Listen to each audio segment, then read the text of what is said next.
Most of Europe's skyscrapers are concentrated in 5 cities. Those are London, Frankfurt, Paris, Moscow, and Istanbul. But even combined, all these places have fewer skyscrapers than New York City alone. For a building to be considered a modern skyscraper, it has to be about 490 feet high, which means it should have at least 40 to 50 stories. A story is simply one floor of a building with an average of 14 feet from floor to ceiling.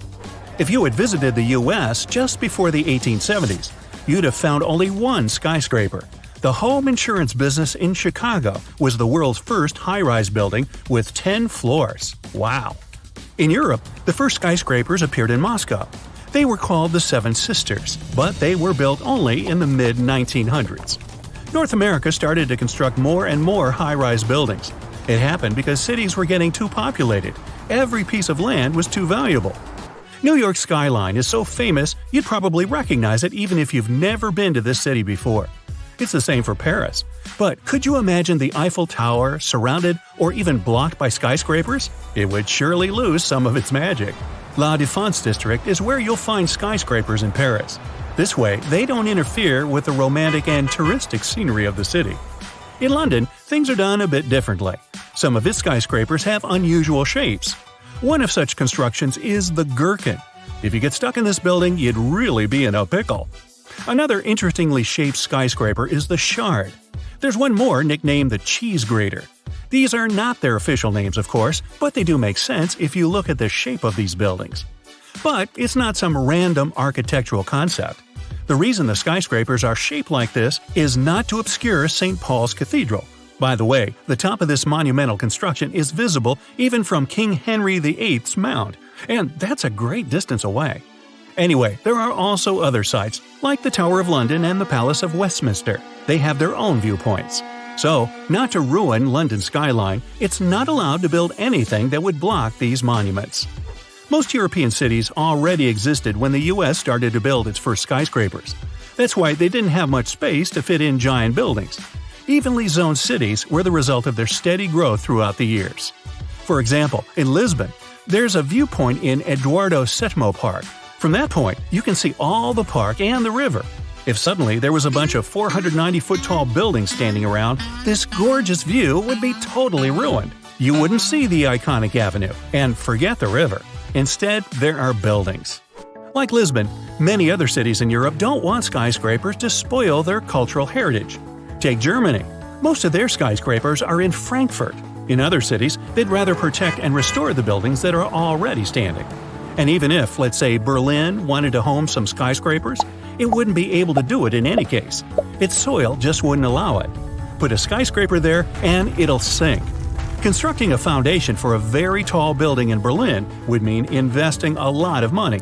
The soil's too sandy and soft. But what if you ignored all the cultural heritage and still decided to fill a European city like Prague with skyscrapers? First, you'd have to demolish a lot of what already exists there. This would lead to an angry crowd of people complaining that the city they know and love is gone. Brussels has experienced this to a certain extent. There's even a term for this phenomenon: Brusselization. Simply put, it means not caring where you place new high-rise buildings. Here is fine. Oh, sprout one over there too. Hey, we could call them Brussels sprouts. Or not. But in most cases, city authorities don't want new constructions to change the historical appearance of the place. Some large European cities might even follow France's example and choose a separate district, a place just for skyscrapers. The Burj Khalifa, which is more than 2,700 feet high, is the tallest building in the world. It wasn't an easy feat to construct it. The skyscraper took 6 years to build, and folks say it was worth the effort. The construction is so tall, you can see it from 60 miles away on a clear day. The tallest building in Europe is only half that size. The Lachta Center in St. Petersburg is a bit more than 1,500 feet tall. Well, the question is, if skyscrapers are so tall, why don't they get knocked over by wind? Their structure, from the very foundation to the highest point of the building, is the answer. Take the Burj Khalifa, please. The soil where the skyscraper is built isn't ideal. So, beneath the 110,000-ton concrete foundation of this massive construction, there are 192 piles driven to a depth of more than 160 feet.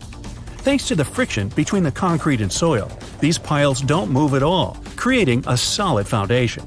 But most skyscrapers are built on bedrock because it barely shifts. Their frames are made of steel. If you looked at a skyscraper without its external structure, all you'd see would be a bunch of steel beams. The taller the building, the more the wind's effective. Taming them is one of the biggest challenges skyscrapers have to tackle.